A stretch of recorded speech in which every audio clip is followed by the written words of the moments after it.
Sveiki ir šiandien svečiuose Neringa Bliūdžiūtė, Wow World of Words įkūrėja. Taip, viešojo kalbėjimo ekspertė. Taip, labas. Neringa, pati buvai ir dirbai ir Kame, ir NATO komunikacijoje, ir rašai kalbas prezidentai Grybauskaitei, po to buvo užsienio reikalų ministerija. Kaip priėjai prie, kad galvoju, viskas, nebedirbsiu, sakykime, viešajam sektoriui, einu į privatų ir mokysiu kitus, kaip kalbėti. Tai čia galbūt yra du momentai. Vienas momentas išeiti iš viešojo sektoriaus ir apskritai iš mokamo darbo, dirbti ant savęs. Tai vienas momentas. Ant savęs irgi moka.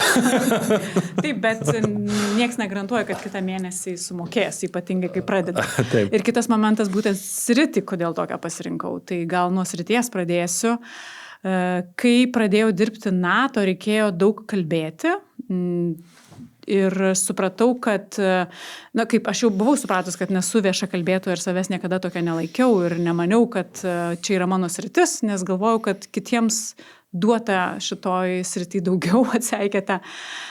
Ir kai privertė gyvenimas, užsirašiau į daug mokymų ir kai man treneriai davė pagrindinius įgūdžius ir leido suprasti, kad jokios čia mistikos nėra, jokios paslapties čia nėra, yra taisyklės, kurias reikia taikyti ir visų pirma paprastumas yra didžiausia vertybė. Aš supratau, kiek galimybių gyvenime aš pati netekau, mistifikuodama ir romantizuodama šitą sritį, kiek žmonės, mano kolegos, apskritai draugai, pažįstami, kiek mes Lietuvoje negaunam tų žinių ir gyvendami tam pačiam tokioj romantizuodami viešą kalbėjimą kaip kažkokią tai kažkam suteikiamą. Ar tikrai romantizuodami, o galbūt labiau bijodami, kaip tokio dalyko? Bet aš manau, dėl to, kad romantizuojam, ta romantika ir kyla, yra susijusi su šita baime. Ir kai aš pamačiau, kad čia yra taisyklės, yra dalykai paprasti, kuriuos tiesiog reikia mokytis, zulinti ir gali išeiti visiems. Ir taip pamažu pradėjau taikyti, matyti rezultatą ir dirbdama lygiai taip pat su prezidente arba su ministru Linkevičiu, mačiau, kas veikia, kai lyderiai kalbasi ir susikalba arba nesusikalba, arba kodėl vienų argumentai laimi geriau, laimi apskritai, o kitų ne. Galėjau tai pritaikyti ir pamatyti, tai dėl to atėjus tą momentą, kai galvojau, koks yra kitas mano gyvenimo tarpsnis ir pradėjau analizuoti, kągi aš čia moku. Na, visiems ateina. Ką iš tikrųjų aš išmokau apie šitą gyvenimą. Ir pamačiau, kur man pačiai geriausiai sekasi, kur aš pati jaučiuosi geriausiai, kokią vertę sukurdama kitiems žmonėms, su kuriais dirbu. Ir taip išsigryninau, kad tai yra tas sritis, kurioje aš toliau noriu ir tą misiją toliau vesti ir pati dirbti. O čia nėra taip, kad aš daug kartų esu jau pastebėjęs, kad žmonės, kuriems sekasi vienoje ir kitoje srityje sunkiau, nesimokius, jie tada įdeda žymiai daugiau pastangų patys ir tampa stipriai geresni negu tie, kurie, kaip sako, nuo gimimo kažkas yra duota.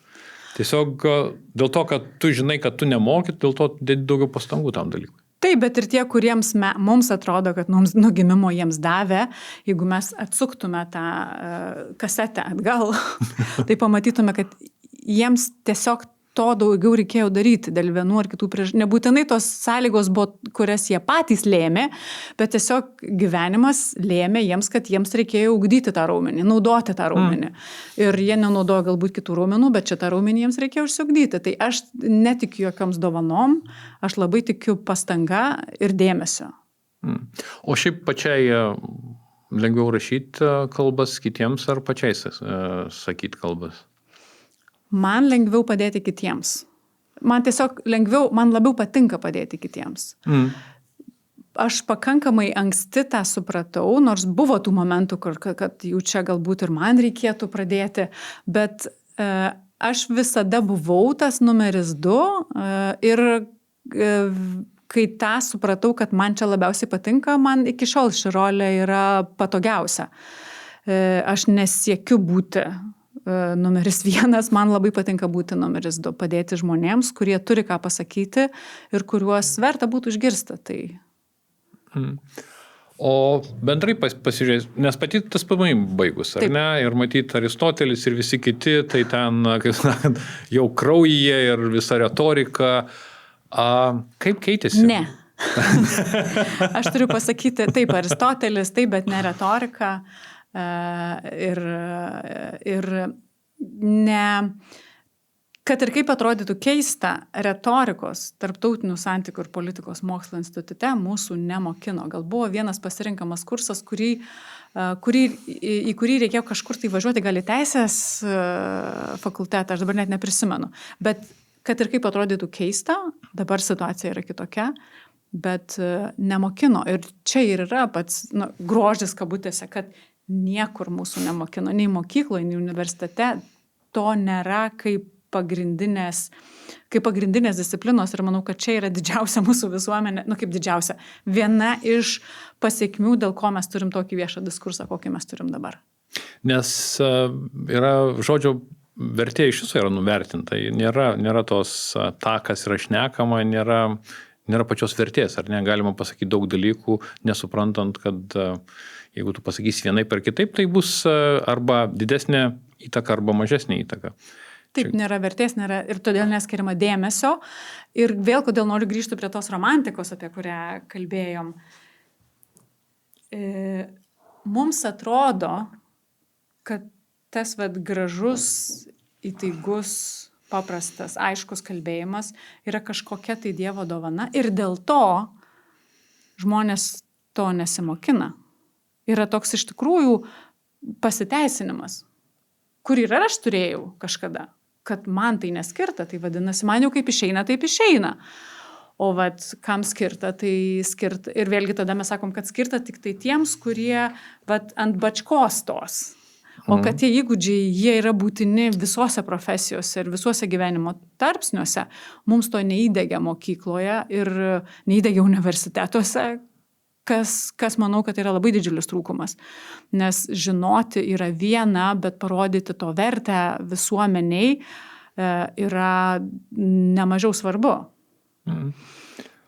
Bet grįžtant prie tos Aristotelio retorikos, kurios nesimokytas PMI, bet kaip keitėsi nuo tų laikų, ar ne, kai bendrai retorika, nes keitėsi medijos, sakykime, jeigu buvo gyva auditorija antikos laikais, tai mes dabar turim visiškai kitokias auditorijas, ar ne, mes šnekam ne tik tai ant bačkos, sakykime, publikai atsius kažkur tai gyvai, bet mes šnekam per įvairius kanalus ir tas medijų kitimas pakeitė tiek pat ir, sakykime, informacijos vartojimo būdus ir kitas dalykas galimybės arba sugebėjimų žmonių priimti tą informaciją, nes mokslininkai sako, trumpėja mūsų laikas, kiek mes išlaikom dėmesį. Tai kaip čia šitoje vietoje pačiai atrodo, kur nuo Aristotelio iki dabar, kokie esminiai tokie etapai, kur kažkas keitėsi ir esminio? Iš principo, manau, kad nuo Aristotelio nedaug kas pasikeitė, jeigu žiūrim į reikalavimus, kas yra geras pasisakymas arba kalba. Nes Aristotelis, ta jo trejybė etos patos logos, kad turi būti logikos, turi būti emocijos ir turi būti kalbėtojo patikimumo, nestatuso, kodėl aš jo turiu klausytis. Tai tų pačių elementų mes ieškom ir dabar. Mes kaip žmonės per tuos 2000 metų, kad ir kaip atrodytų daug laiko pasikeitė, bet evoliucijos prasme tai mūsų smegenys tiek daug nepasikeitė per tuos 2000 metų. Netgi per 10 000 metų kai kuriais momentais mūsų smegenys nepasikeitė, kaip supranta, kaip gauna informaciją.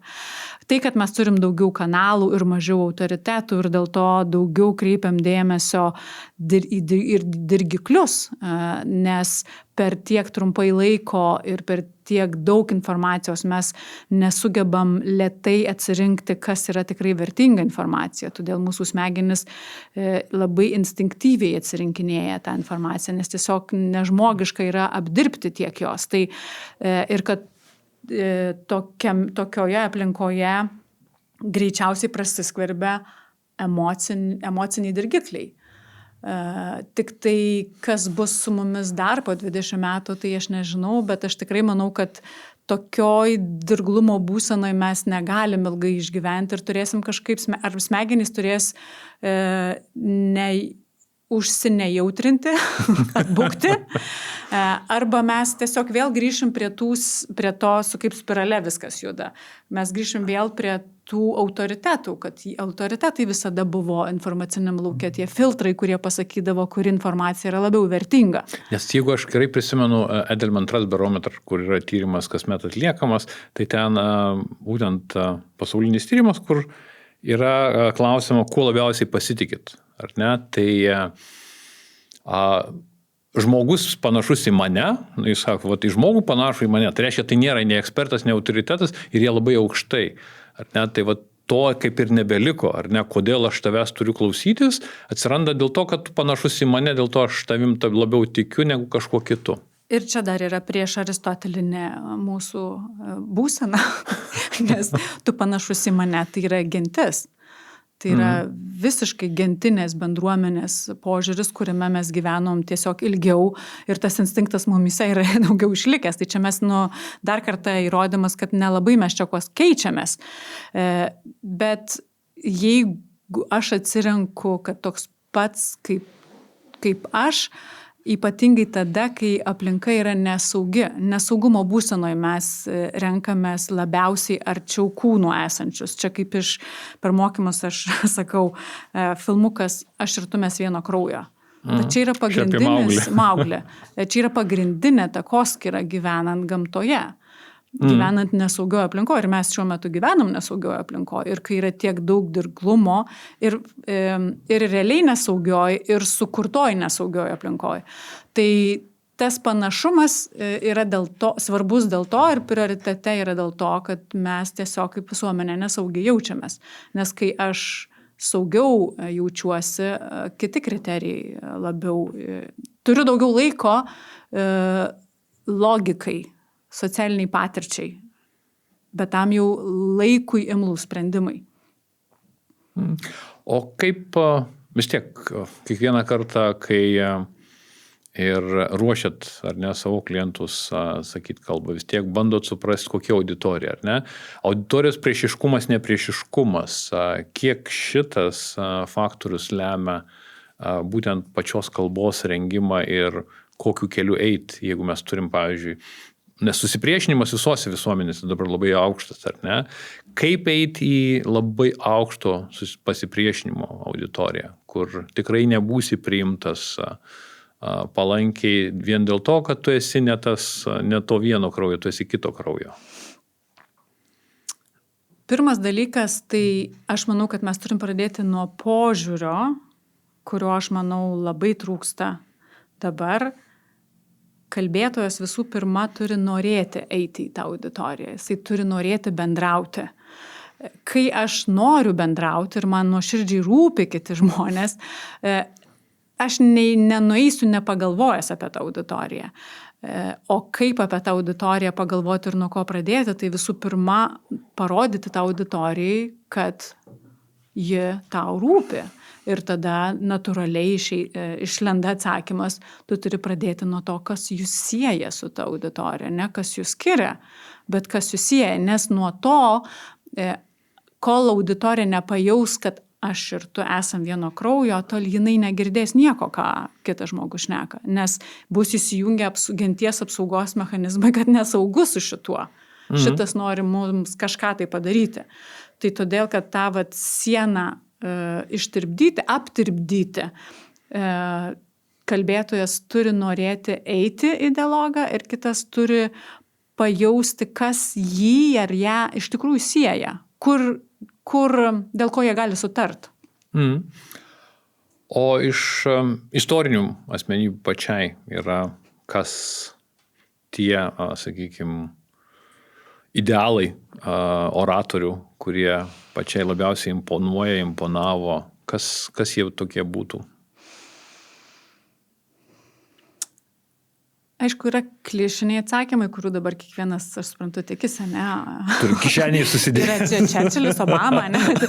Bet kuo aš labai tikiu ir aš tikrai susiduriu su labai daug žmonių, kurie yra geri kalbėtojai, turi gerų istorijų ir jos vertos, kad mes jas išgirstume, bet tiesiog tas trūkumas žinių, kaip tai geriausiai padaryti, yra didžiausias stabdis. Tai aš 100% tikiu, kad visi tokiais gali tapti, jeigu nuoširdžiai nori ir skiria laiko.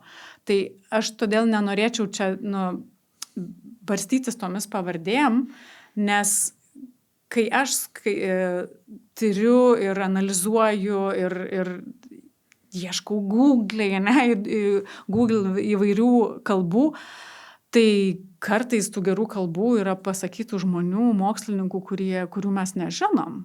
Tai tai dėl to ir klausiu, nebūtinai Čerčilio reikia ir Obamos. Aš manau, kad aš iš principo dėl to ir nemėgstu to klausimo ir užbėgsiu už akių, kas čia Lietuvos politikas ar ne politikas geriausias kalbėtojas. Bet tokio klausimo nebuvo, aš žiūriu savo klausimų sąrašą, nėra to. Aš nežinau tavo klausimų, tai aš tik užbėgu, nes paprastai būna tas klausimas. Nemėgstu jo, nes aš tikrai tikiu ir matau, kad kai pasiruošia, gali visi. Aš tuo tikrai tikiu. Kai pasiruošia ir skiria laiko, gali visi. Bet tas laikas kiekvienam yra individualus. Turiu omeny, kad mūsų pajėgumai bet kurioje srityje yra skirtingi, dėl to ir čia matyti yra skirtingo laiko reikia įdėti skirtingam žmogui. Tai startinė pozicija visada priklauso. Viskas priklauso nuo startinės pozicijos. Ar esi kažkada sportavęs ar niekada nesportavęs. Tai čia irgi nuo to priklauso, kiek tau treneris uždės svorio. Ne? Tai čia tas pats. Priklauso, kiek yra patirties srityje, apie ką kalbėsi ir kiek apskritai yra kalbėjimo patirties. Ir nebūtinai to viešo, ką mes įsivaizduojam, kad tai yra didelė auditorija, ir aš vienas prieš auditoriją. Gali būti kita patirtis, gali būti, jūs kalbat daugiau su kolegomis. Tai yra daug įvairių sričių, kur galima atpažinti, kad man ten gerai sekasi dėlioti savo argumentus, aš gerai jaučiuosi tai darydamas ir panašiai. Tai galima tą žinias importuoti į tas situacijas, kai tą tradicinį viešą kalbėjimą reikia. Tradicinį, tai turiu minėti tradiciškai mūsų suvokiama. Nes šiaip retoriką mes turėtume naudoti, arba jinai mums padėtų daug daugiau situacijų, negu mes įsivaizduojam. Bet taip, pradinė startinė pozicija yra skirtinga. Bet gerai, visi, kaip sakė, metodai, kuriuos pasiūlysit, visą kitą, bet žmogus sako, negaliu, alpstu aš ten ant tos scenos užlipęs. Ką daryti? Alpstu, fiziškai. Bet nemiršta. Ne. Tai psichologiniai aspektai, ar ne? Bet viskas, kas susijęs su šitą dalim, nes vienas dalykas yra žinot kalbos struktūrą, žinot tą kelią, tą istoriją, kuri pasakojas. Ką daryti su psichologinė pusė? Įveikti baimę vienas stipriausių būdų yra ruoštis. Nes negalima atskirti ruošimosi dalies, tai yra turinio dalies, nuo psichologinės dalies. Nes tas mano žinojimas vidinis, kad aš žinau, ką pasakyti ir žinau, kaip tai pasakyti ir žinau, kad tai, kaip aš žinau, yra tikslu ir gerai. Tai daugiausia pasitikėjimo ir duoda. Aišku, po to yra kitos žmonių patirtis. Net jeigu jau aš sakau, kad aš tikrai alpstu, vadinasi, aš turiu labai trauminių patirčių. Ir tada taip, reikia kreipti į tai dėmesį, reikia žiūrėti. Paprastai mano patarimas yra tiesiog įsileisti to kalbėjimo, savęs įvedimo į tas tokias pažeidžiamas situacijas daugiau, kad tiesiog pratintis mažai žingsneliais. Bet kad jūs tikrai nualptumėt, to tikrai nebus. Kad jūs įsivaizduojat, kad nualpsit, tai taip. Nes man tikrai buvo, kadangi vėl pradėjau dėstyti savo alma mater, tas PMI, retorika. Ir dažnai studentai, kai jau yra tas paskutinis atsiskaitimas, sako, kad ne, mane ištiks panikos, aš negaliu šitam egzamine sudalyvauti, nes aš tiesiog nualpsiu. Taip, aš irgi, kai savo studentų žiūriu, tai po to net klausia, pasako, ar labai matėsi, kad bijojau. Sakau, nelabai kažkaip. Taip, ir čia yra, bet aš tikrai buvau ir turėjau tokį labai stiprų ir spaudimą iš kitų studentų, kaip dabar čia dėstytoja privers, taigi čia taip nežmogiška. Bet aš žinau, kad tas žmogus neapalps. Nes, kad jisai įsivaizduoja, kad apalps. Bet ar yra kažkokių praktinių iš pačios patarimų, ką daryti, ar ne, būtent su tau? Bet to, kad pasirengi visą kitą, grinai tokių praktinių dalykų, kuriuos būtų galima naudoti. Daug yra universalių, bet jeigu yra tokia, sakau, stipri baimė, reikia dirbti su jos priežastim. Labiausia, ko smegenim tuo metu reikia leisti joms pajausti arba pamatyti, kad tai ne ta pati situacija, kurioje buvo išmokta taip reaguoti. Nes paprastai tos patirtis mes kažkur patiriame. Kažkada buvo, labiausiai tai bus paauglystėje patirta skausminga kažkokia situacija, kur žmogus buvo arba labai sukritikuotas, arba labai nuvertintas. Labai primena Karaliaus kalbą filmą. Taip, bet mes esam žmonės ir mes visą gyvenimą atsinešam į tą savo viešą kalbėjimą. Nėra taip, kad mes išsioperuojam vieną fainą dalį ir tik tai ją parodysim. Mes su viskuo ateinam, su visu gyvenimo bagažu. Ir kartais tam bagaže esantis kai kurios tos skeletai, kai kurie tiesiog ima ir uždominuoja. Tai tiesiog sąmoningumas, aš kaip sakau, kaip su lempa, reikia tiesiog apšviesti tas situacijas. Ir kartais vien tik apšvietimas jau padeda, parodymas, kad aš elgiuosi taip, kaip tada, kai man buvo 13 metų, nors dabar jau 53 ir tikrai nereaguočiau netgi taip jautriai tą pačią situaciją, bet tuo metu sureagavau ir kūnas mano įprato taip reaguoti. Tai kartais vien tik tai dekonstravimas situacijos ir savo pasakymas, kad čia ne ta pati situacija, ištraukti save. Bet čia yra beprotiškai daug reikalingas to savistabos ir sąmoningumo, ar ne? Tai viešas kalbėjimas labai daug susijęs su sąmoningumu. Viską galima susitvarkyti su meile ir su sąmoningumu. Bet kartais tiesiog kitas yra dalykas, ne visada viską reikia siekti sutvarkyti. Nes tas tobulumas tokie spastai yra. Jo, tarp kitko, vienas iš klausimų buvo apie tobulumą. Ar esi pasakius tobulų kalbų pati? Oi, tikrai ne. Ar esu siekusi? Taip. Bet ne, aš iš tikrųjų, kaip jau pradėjom kalbėti, aš nelaikau save kažkokią tai super gera vieša kalbėtoja ir aš nesiveržiu į scenas ir man to nereikia gyvenime. Bet aš realizuoju save padėdama kitiems įveikti tas situacijas ir įgalinti juos, kai jiems to reikia. Profesiškai, asmeniškai. Nes, aš tikiu. Iš tikrųjų, aš tikiu tą savo misiją. O nebūna kartais kaip sporte, kai treneris kažką bando sakyti, daryk šitaip, gerai, parodyk pats, kaip tu čia padarysi. Nebūna taip, kad sako, paimk ir padaryk, vietoj to, kad šnekėtum. Tai aš nesakau, kad aš visiškai nedarau, bet treneris neturi būti geresnis už sportininką. Ir niekada, ir dažniausiai jisai nėra. Trenerio netokia yra funkcija. Trenerio funkcija pagrindinė yra žinoti, kaip dalykai pasidaro. Kad ne tik tai sakyti, kad nubėg greičiau, bet žinoti, kas yra tas kelias, kuriuos raumenis pamažu reikia stiprinti, kad tas greičiau įvyktų. Ir čia yra didžiausia trenerio vertė, o ne tai, kad jisai atsistos ir nubėgs per tą trumpesnį laiką. Iš tam sportininkui jokios vertės nėra pamatyti, kad jo treneris gali. Dirbtinis intelektas. Ar atvažiuosim į tokią situaciją, kai parašys idealias kalbas, kad turėsim idealias kalbas, kad nebereikės kalbos rašytojų, tiesiog visą tą galės daryti dirbtinis intelektas. Ar prisigyvensim iki to? Nežinau. Bet klausimas, ką mes laikom tai idealią kalbą. Aš manau, kad idealios kalbos yra nuobodžios. Nes viskas labai kad jisai gali sudėlioti, dar dabar ne, bet kad jisai galės sudėlioti techniškai tvarkingą kalbą, tai aš tikiu, bet mums ne techniškai tvarkingų kalbų reikia. Mums reikia žmogiškų kalbų. Mums reikia tų kalbų, kurias tik tas žmogus gali mums pasakyti, nes tik emocijos rezonuoja mūsų smegenyse. Logika mažiau rezonuoja.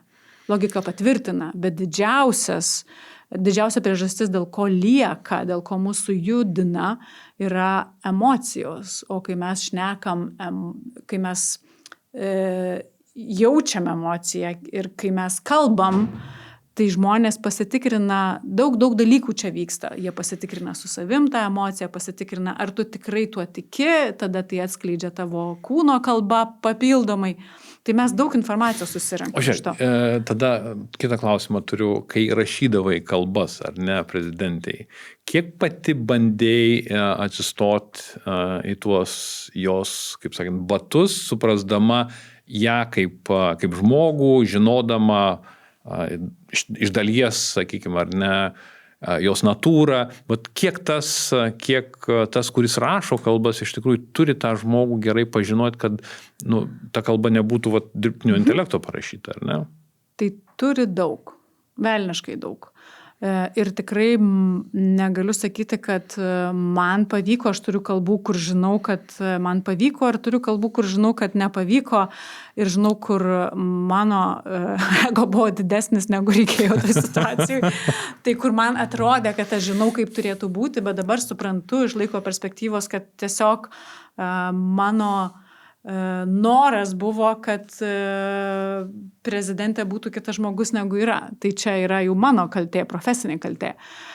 Bet taip, kalbų rašytojo šalia profesinio žinojimo, kaip kalba gimsta, konstruojama ar panašiai, reikia labai daug to pajautimo. Kol pajautimo nėra, tol neparašysi geros kalbos. Ir pažinojimo žmogaus, ar ne? Taip. Tai tas įsijautimas, jisai yra būtinas. Tiesiog turi atsisėsti ir pabandyti įsijausti. Ta tokia, atsisėdi prie kompiuterio, atsiverti ir ta dalis, kur pabandyti, jinai turi, nes kitaip nieko neatsitiks, kitaip negimsta, kitaip ateina į tavo žodžiai, o ne to žmogaus, kuriam rašai žodžiai. Ir čia yra sunkus darbas ir daug pastangų reikalaujantis, todėl aš nors žinau, kad taip vyksta, bet užsienyje, ir Lietuvoje vyksta, kaip galima rašyti 10 skirtingų žmonių vienu metu kalbas, aš nežinau. Kad tai įmanoma, taip, bet aš nenorėčiau ir nesu tokia, kuri tai darau, nes tiesiog yra labai malonus tas momentas rašyti vienam žmogui ir auginti save tame.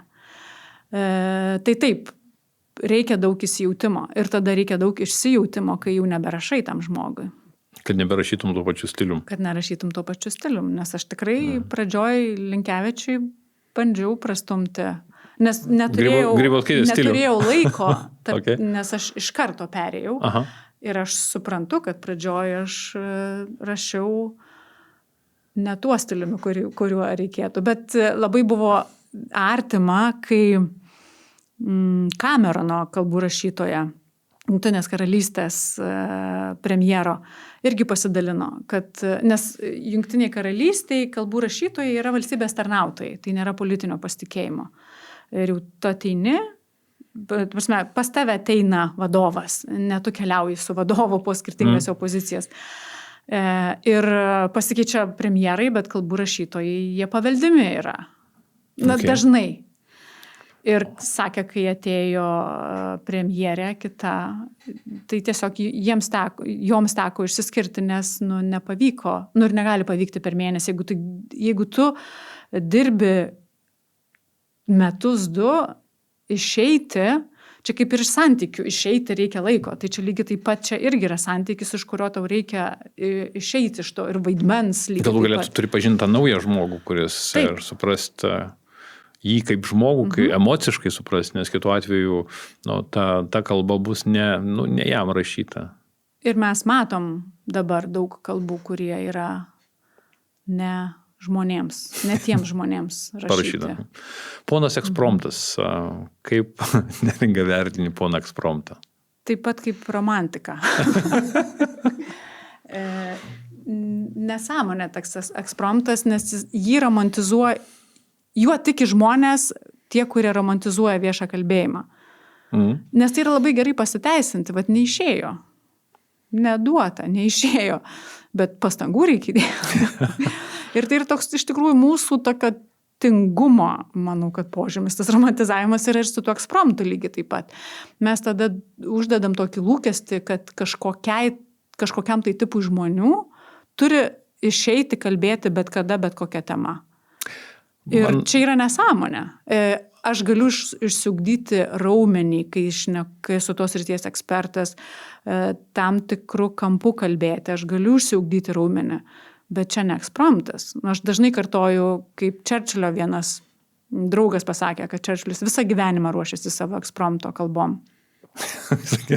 Taip. Tai čia, tokio ekspromto aš tikiu, bet kad kažkaip atsistojus turi pavykti, jūsgi iš savęs nekeriat tokio lūkesčio atsistojus prie 4 metrų, karties aukščio šokti. Arba atsisėdus prie naujos kompiuterinės programos. Iš viso nesuprantu, kodėl žmonės tą daro ir kaip jie tą daro, jeigu šnekant apie šuolį su kardimu. Būtent. Arba atsisėdus prie naujos kompiuterinės programos, tiesiog, kad kažkaip jums apvaizda. Ateis ir jūs tiesiog kažkaip išmoksit su jie. Taip nėra, bet šitoj srity mes kažkaip tikimės. Aš dėl to ir sakau, kad tai yra labai daug romantikos tokios, kad čia kažkas tokio stebuklingo. Tai netikiu aš ekspromtu. Buvę kolegos papasakojo istoriją, nes Užsienio reikalų ministerijai, tarp kitko, prieš keletą dienų buvo diplomatų diena. Tai su kuo pačiai irgi sveikinu, nes... Aš nebuvau diplomatė, bet dirbau su diplomatais, taip. Bet diplomatus sveikino, taip. Būtent buvo sveikinimai iš visų 3 aukščiausių valstybės žmonių. Ir numeris 1 parodė pavyzdį, kad nešnekės iš lapelio, tai yra šnekėjo ekspromtų. Tai natūralu, kad antrasis asmuo irgi sakė, kad bus ekspromtas.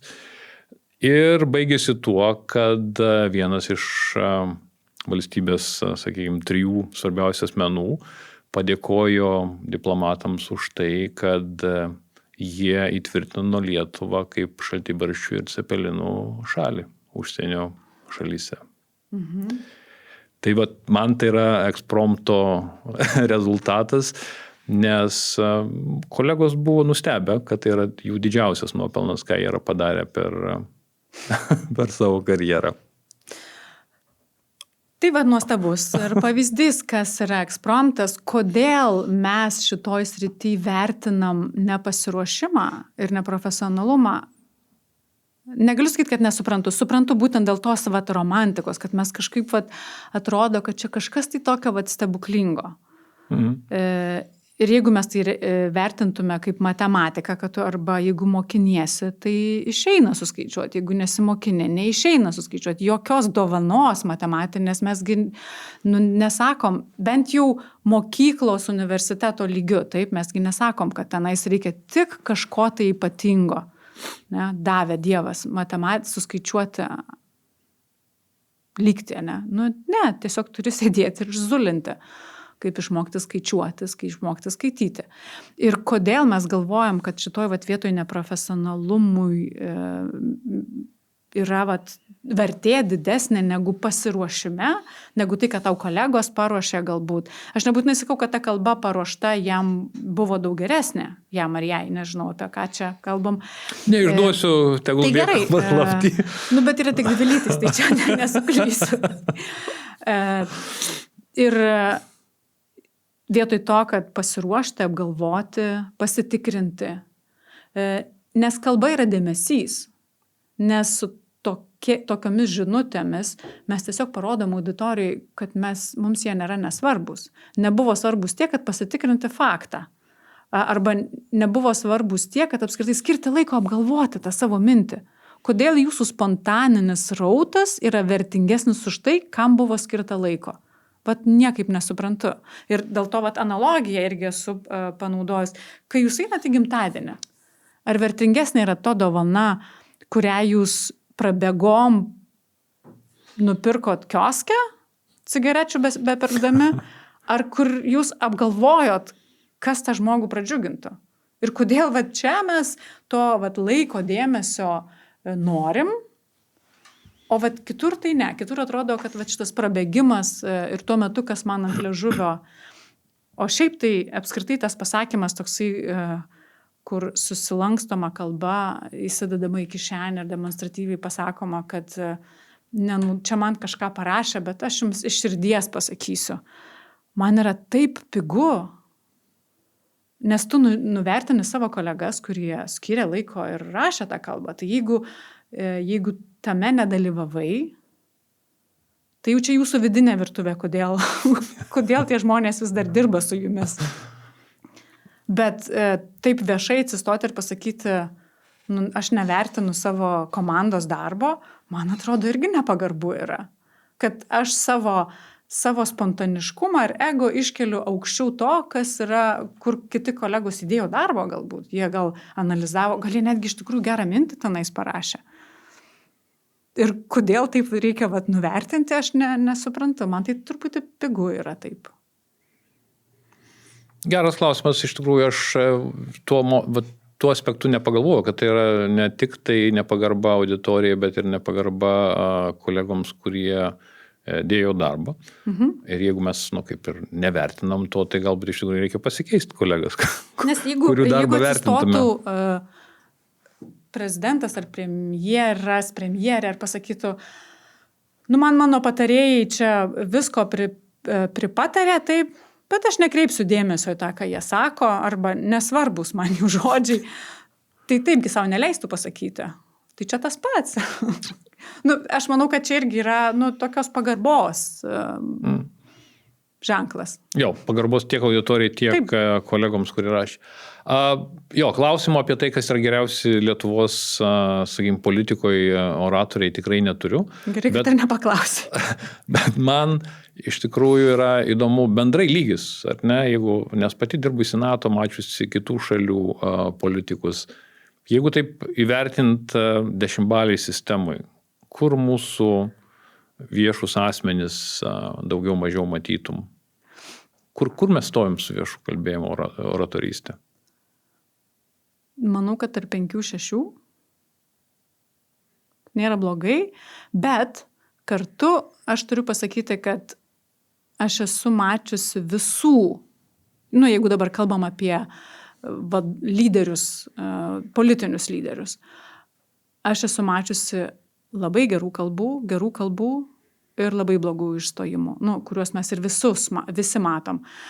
Tai man pikčiausiai yra ne tai, kad jie negeba, nes geba visi. Aš tikrai tikiu, ne dėl to, kad esu optimistė ir tikiu žmonėje, bet tikrai tikiu, kad gali visi ir esu mačiusi, kaip gali. Bet kad ne visada skiria laiko ir dėmesio, čia yra pikčiausiai.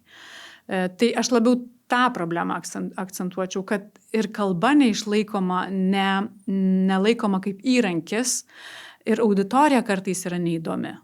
Žmonės, ką aš matau kartais, ką vadovai ištransliuoja savo tokiu kalbėjimu, kad jiems ta auditorija, su kuria jie susitiko, nėra įdomi, jie nenori kalbėtis, jie nenori jų paliesti.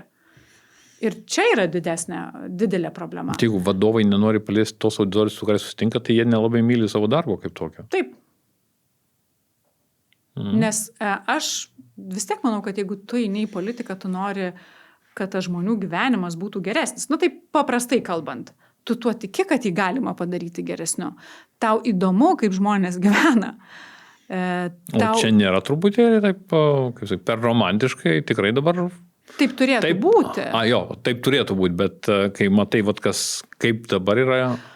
Nes jeigu kitu atveju, tai yra tada galios troškimas nesuvokiant, kodėl man to reikia.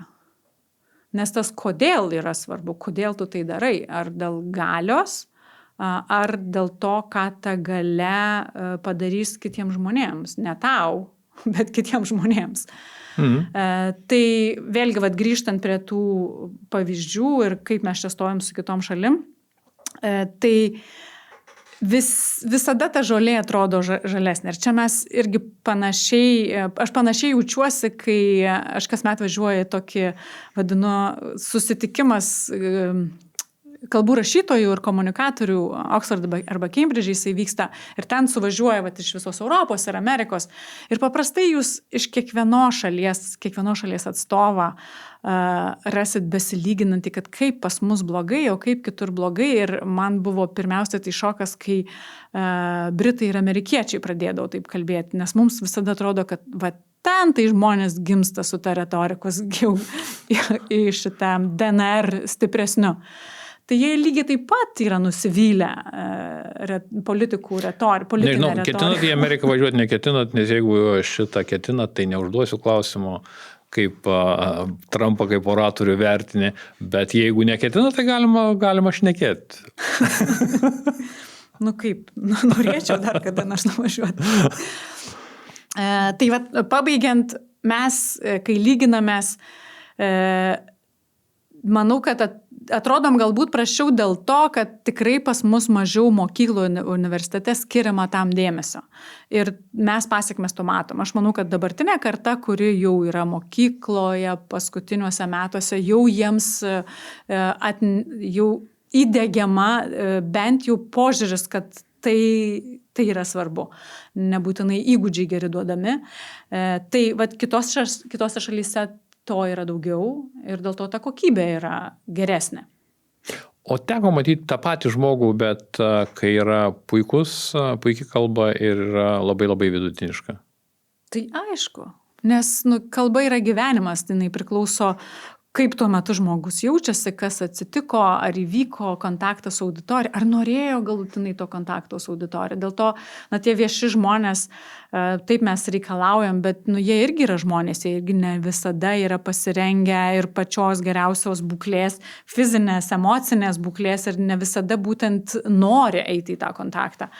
Tai čia labai priklauso nuo daugelio dalykų, tiek nuo tos, ar aš tikiu tuo, ką sakau, ar aš suprantu esmę, dėl ko tai darau, ne tik einu pristatyti naujų krypčių. Ir čia ne vien tik apie politikus, čia apie verslininkus lygiai taip pat. Blogesnės kalbos yra tada, kai žmogus nežino, ką tiksliai nori pakeisti ir neturi viduj motyvacijos, dėl ko jisai tai daro. Arba nebūtinai, ne tai, kad neturi motyvacijos, neskiria laiko pagalvoti. Bet čia yra prioriteto dalykas, ar ne? Nes jeigu tau prioritetas, ta auditorija, tai matyt skirsi laiko. Jeigu ne prioritetas, greičiausiai neskirsi. Taip, ir dažniausiai tas prioritetas nėra įdiegtas. Pasakysiu savo teoriją. Mokykloje mums įdiegė blogą kompiuterinę sistemą, kurioje vertybė pasisakymo buvo didesnė tada, kai aš viską pasakiau, viską teisingai atpasakojau. O mokytojai mokėjo už tai, kad jinai manęs išklausys atpasakojančios detaliai viską, ką aš išmokau puslapyje nuo 78 iki 83. O kartais gausa buvo vertybė. O gal dar yra ir tas dalykas, kad ėjimas prie lentos dar būdavo ir bausmė, ir yra bausmė. Taip, yra ir stresas. Bet aš manau, kad jisai, to streso jo turi būti, mes turim užsiauginti tą savo raumenį ir atsparumą. Turi būti kažkiek nepatogu ir aš kai sakau, netgi jeigu esi patyręs kalbėtojas, geresnė bus kalba, kai tau yra šiek tiek nepatogu, nes vadinasi yra kažkas svarbaus, yra kažkas tai pažeidžiamo viduj ir tada didesni stebuklai vyksta. Koncentracija didesnė tiesiog. Koncentracija didesnė, bet auditorija mato, kad tau rūpi. Yra tas angliškas terminas skin in the game. Geresnės kalbos tada, kai aš parodau, kad man rūpi, kad man tai yra svarbu. Ir grįžtant mokykloje mums įdiegė kitus kriterijus ir mes juos vis dar taikom profesiniam gyvenime, politiniam gyvenime. Mes einam atsiskaityti, o atsiskaitime svarbu kuo daugiau papasakoti ir kuo detaliau papasakoti. Ir dar gal laiko užtemti, greičiau pamoka pasibaigs. Užversti. Ir tai nebėra vertybė. Ir kai mes pradėsim mokykloje kreipti kitą linkme, kitaip kitokius algoritmus sudėlioti, ir tie algoritmai, jie seniai yra. Ar kas nors Lietuvoje moko mokytojus oratorystės? Gal kažkas ir moko. Žinau, kad gal kažkas ir moko, bet nėra vieningos sistemos ir nėra pakankamai pastangos. Man tenka pačiai irgi bendrauti su daug mokymų ir kaip ir kitose srityse mes uždedam lūkesčius, bet mes neduodam įrankių. Lygiai taip pat kaip ir tiem lyderiam, kad ir politiniam lyderiam, ką aš dabar matau, mes turim lūkesčius, bet mes neduodam įrankių. Jie neturi dažniausiai komandų, kurios profesionaliai patartų ir sudėliotų visą tai. Bet tai yra jų bėda, jeigu jie jų nesusiformuoja. Gali būti, bet aš manau, kad mūsų kaip ir sistemos yra šiek tiek yda, nes nėra ta patirtis perduodama tinkamai besikeičiančiom komandom. Ir mes galim sakyti, kad tai yra jų pačių problema, bet mes nuo tų problemų kenčiam. Tai aš manau, kad turėtų būti... Bet nereikia, tu nesiūlai, kad mes, sakykime, pradėtume politinės partijas, sakyti, žiūrėkit, jums reikia geresnios komandos, siūlyti žmonės ar dar kažką. Ne, mes neturim siūlyti žmonės, bet aš manau, kad aišku, mes turim reikalauti. Faktas, kad mes turim reikalauti. Bet ką aš matau dabar, tai nėra ir stiprių, lyderiai negauna stiprios pagalbos iš tų žmonių, kurie yra aplink. Kodėl jos negauna, O tai nėra truputėlį lyderystės bėda, kad tie žmonės nenori stipresnių žmonių skirtingose srityse aplink save? Yra dalinai, taip. Manau, kad yra ta bėda, kurią ir dabar matom, apie kurią tu irgi, manau, kad kalbi, bet nepasakai. Taip, ir čia, vėlgi, bet čia yra silpna lyderystė. Čia yra silpnos lyderystės požymis, kai apsistatoma patogiais ir patikimais, o ne profesionaliausiais žmonėmis, kurie gali pritarti, bet nepatarti. Ir pabaigai, vis tiek negaliu pačios paleisti be kokių kelių tips and tricks žmonėms, kurie visą laiką dar romantizavo, kaip pati sakai, tą sritį ir galvojo, kad ne jiems visas tas reikalas. Nuo ko pradėti? Niekada nekalbėkit neišsigryninę tikslo. Tai yra, ką norit pakeisti su šitu, su pristatymu, su kalba, su pakalbėjimu, su išstojimu, kaip aš sakau, nelietuviškas žodis, bet kokią problemą didžiausią sprendžiu, apsispręsti dėl vienos problemos ir ką aš noriu pakeisti. Ne dėl to, kad jūs būsit Dievas ir tikrai pakeisit, bet tiesiog jūsų mintis tada tekės kitokio algoritmų teisingesnių. Jums reikia žinoti, nes didžiausia problema, kurią aš matau, kad žmonės tiesiog nežino, kodėl jie kalba. Jie nežino, ką jie nori pasiekti visu tuo. Todėl jie lieja srautą ir palieka žmonėm išsiaiškinti. O mūsų kaip auditorijos smegenys yra tingios, jos nenori dirbti. Jeigu aš nematau, kad žmogus žino, kur mane veda, aš neinu su juo tiesiog. Aš tada einu kažkur kitur, einu kavos. Tai tikslas vienas dalykas. Tikslas ir 3 argumentai. Antras žingsnis yra žinoti argumentus. Trečias, ką daugiausiai žmonės, ir iš mokymuose, kokią aš matau didžiausią vertę ir akys atsiveria žmonėm, kai jie supranta, kad yra elementariausios formulės, struktūros, kas vyksta, kodėl vyksta, kaip tai pakeisti. Arba pasakyti pagrindinį teiginį, pagrįsti jį 3 kertiniais argumentais. Tai yra elementariausios formulės, kurios padeda išgyventi, kurios padeda patiems jaustis gerai. Tai tikslas, argumentai ir susidėlioti tai į struktūrą. Ir taip duoda vidinį stuburą ne tik jūsų žodžiam, bet jums patiems. Nes tas žinojimas viduj, kad aš žinau, ką pasakyti ir kaip, yra pagrindinė sudedamoji jaustis tvirčiau, kai nekalbėti.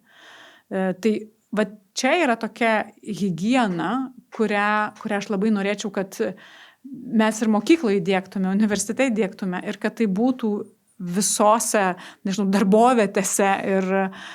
Nes tai padėtų ne tik tai tiems vadovams, kuriuos mes išstumėm kalbėti, bet tai sutvarko labai daug viduje komunikacijos. Gali išgelbėti organizacijos nuo nesusikalbėjimo, nuo perteklinio kalbėjimo ir panašiai. Ir trumpesni susitikimai pataptų, jeigu žmonės šnekėtų struktūriškai. Daug buvę patirčių, kai po mokymų sako, bet tai mes čia ir susitikimuose, žiūrėk, galim kitaip taikyti. Taip, nes čia yra higiena, čia yra daugiau mąstymo higiena, kurią aš atsinešu į savo gyvenimą. Ir kai man galvoje yra aiškiau, aš tada aiškiau kalbu. Ačiū, Neringa, iš tikrųjų buvo labai smagu, labai greitai laikas pralėkė. Tikiuosi, rasim dar progų ir laiko pasišnekėti, gal tada ir panagrinėsim konkrečius politikus, nors suprantu, kad nėra didelio noro apie tai šnekėti, bet ačiū pačiai už laiką ir iki kitų susitikimų. Ačiū tau.